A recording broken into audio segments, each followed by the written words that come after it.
It's another edition of Time About the Movies. We're opening a new month up, September 6, 1991, and we're half-assing it again today. One movie came out, one movie that I've never seen, so this is going to be a real quick one today, so I'm not even going to bother grabbing the lighting equipment and all that. Let's just jump on into it. This is Gene Hackman and Mikhail Baryshnikov, starring in the action comedy Company Business.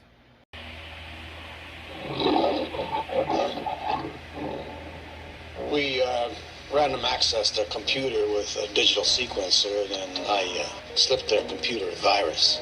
What the hell? Sam and Peter, two guys on company business. This whole deal, Jimmy, is weird. Gotta admit that. So you don't know what you're doing either?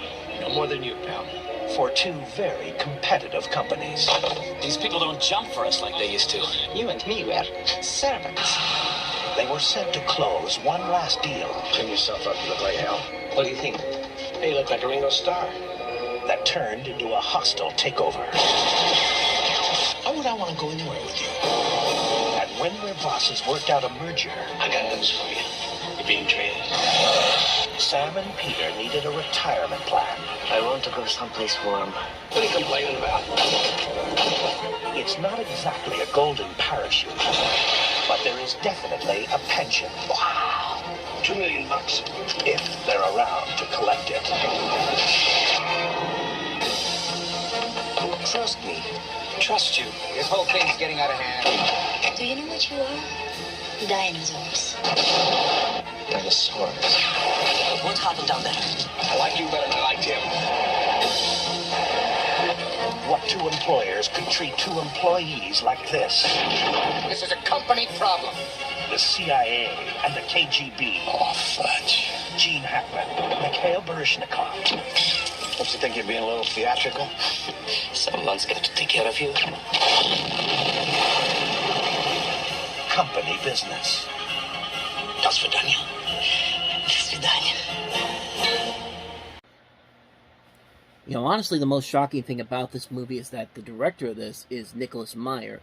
Now, if that name doesn't sound familiar to you, you probably don't realize that he's also done movies like Time After Time, but most notably, he did Star Trek II, The Wrath of Khan, The Day After, Volunteers, The Deceivers, and he actually had another film that came out in 1991, and that, of course, was Star Trek VI, The Undiscovered Country. Needless to say, that movie is a whole lot better than this movie is. This movie, it's a mess, man, and I don't know if Gene Hackman was really just taking anything that he could take because he was struggling to find good scripts, but man, did he miss the mark on this one. I mean, this is, if you look at the history behind this, pretty much everybody here missed the mark. Nicholas Meyer has later since said that this movie was a catastrophe to make. Mikhail Baryshnikov has come out against it. Gene Hackman was reportedly exhausted from shooting 3 films back-to-back, that he wanted to back out of filming 2 weeks before the movie was set to begin shooting, but he was afraid that MGM was going to sue him, so he stayed on to it.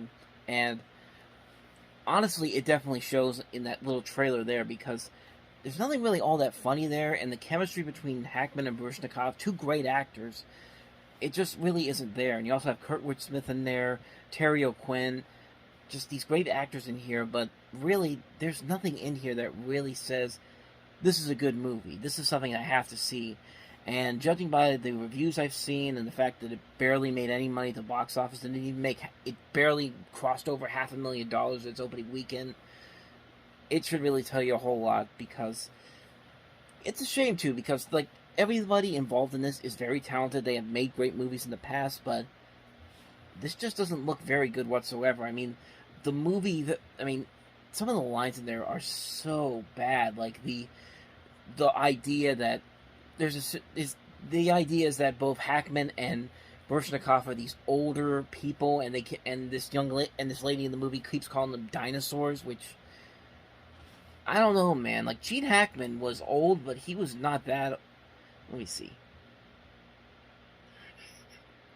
Okay, Gene Hackman was about 61 when this came out, and Baryshnikov was not barely past his 40s at this point. I mean, Hackman I can understand, Baryshnikov, not so much. I mean, that's like some of those lines there don't really make a whole lot of sense, and I think it's interesting that the working title for this was actually called Dinosaurs, but they dropped it because Disney had already registered it for the 90s TV series that Yeah, it's obviously a lot better than this movie was, but I'm guessing. But I digress. This movie doesn't look like it was any good whatsoever. I mean, it's a movie that nobody really talks about. It hasn't left much of an impact. Most of the things that people remember is how terrible it was. So, yeah, that's really all I got to say about this one. Since I haven't seen it, I can't really comment on it too much. But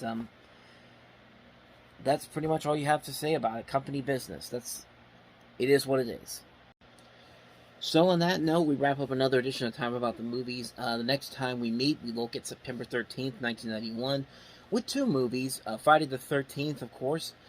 We don't have a Friday the 13th movie, but we do have Nightmare on Elm Street. We have Freddy's Dead, The Final Nightmare, so we'll look at that one. And we'll also look at River Phoenix and Lily Taylor in Dogfight, coming-of-age drama set during Vietnam. So, two movies to look at next time around, and then that'll be the last episode for the week, because I'll be doing Steel City Con. I'll delve more into that tomorrow when the new episode comes out. But with that said, thank you for watching, and if you want to see more videos like this, check out the playlist on the next page, check out the previous episode, and I'll see you guys tomorrow for another episode. So thank you for watching. I'll see you guys tomorrow, and until then, take care.